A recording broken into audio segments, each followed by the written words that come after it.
Asia's government-related entities enjoy some of the strongest state backing. Fitch Ratings calls the support as virtually certain, a reflection of the region's state-led growth model and the key policy roles GREs play. To break this down, we are joined by Ying Wang and Samuel Kwok from Fitch Ratings. Welcome, Ying and Samuel. Let's get into the details. What factors make GREs in Asia highly incentivized? Ying, would you like to answer first? We know that many Asian economies have a long history of state involvement in strategic industries. So GREs are deeply integrated into the economic and social fabric of Asian economies, making them very natural vehicles for the government to advance their policy objectives. GREs often operate in sectors which are very critical to national development, such as infrastructure, energy, utility, transportation, and finance. The governments use GREs to implement large-scale projects, stimulate investment, and accelerate industrialization. So GREs play very pivotal roles in supporting long-term economic growth in those countries. And within our rated portfolio, GREs tend to have a dominant presence in sectors like energy, utilities, transportation, and infrastructure. This trend is not just evident in China, but also in several other Asian emerging countries, including India, Indonesia, and Vietnam. Given the GRE's important roles, we think that the governments in the region tend to have a strong motivation to support the key ones, which are strategic to their objectives. Yeah, I'll talk about this from a public finance angle. So many Asian governments do set up GREs mainly to fill gaps that are not covered by the private sector.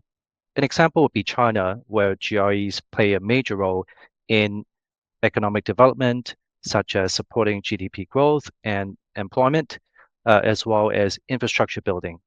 So support for these entities tend to be quite strong because they are key to national strategies, as well as social stability. But usually, governments do tend to keep them just viable rather than highly profitable. So GREs overall in Asia are quite important to Asia's development strategies. With that, are there risks to assuming high government support across all GREs?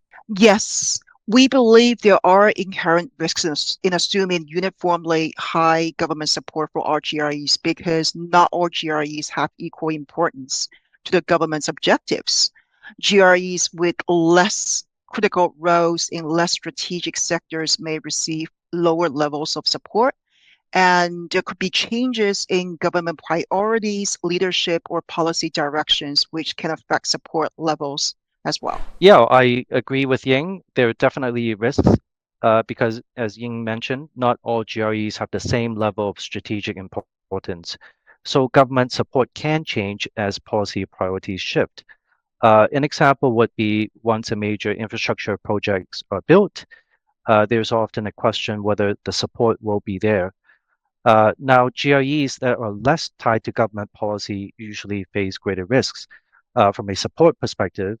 So at Fitch, we look at three main factors in assessing support: the government's physical position, its linkage with the GRE, and the GRE's own financial strength. So support isn't guaranteed and can vary over time. So, despite such risks, Samuel, how can private investors remain comfortable with government influence? So while government involvement can provide stability, it can also at the same time create uncertainty, especially if policy direction shifts or when it comes to striking a balance between policy and profitability. That's why Fitch looks at whether the government is directing the company's actions, indicating a contractual or moral obligation to support versus the company acting independently. So we also consider the government's track record and the clarity of support mechanisms, which in some cases often lack transparency. Now, these distinctions are quite key to understanding the extent of government influence and the ensuing potential support. Well, generally speaking, I think transparency, the strength of the regulatory framework, and also clarity of government policy direction help to provide comfort to private investors regarding the adequacy and predictability of government support for GREs. But there's a point I want to make, which is very interesting. In some Asian economies, take China, for example, credit investors often express greater confidence in the governance practices and transparencies of GREs compared to private companies. This is largely because the key management positions at GREs are directly appointed by the government, and it's the government that ultimately controls and influences the company's business strategy, operation, and investment finances. Whereas management's performance evaluation and compensation could be less tied to the company's profit and loss performance or stock price performance. As a result, while incidents of corruption can occur, the GRE executives have fewer personal incentives to conduct fraudulent accounting activities.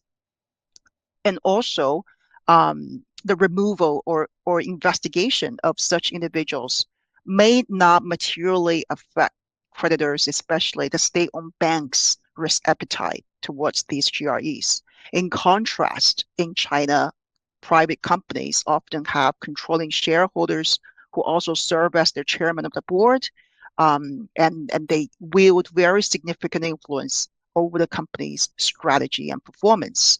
So this concentration of authority leads to a higher perceived key man risk and a greater propensity for fraudulent behavior among the owners.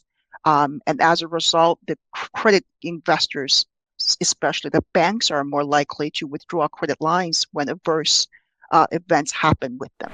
Thank you so much for joining us today, Ying and Samuel. Looking forward to having you both back on the program. Thank you again. Thank you for having us. Yeah.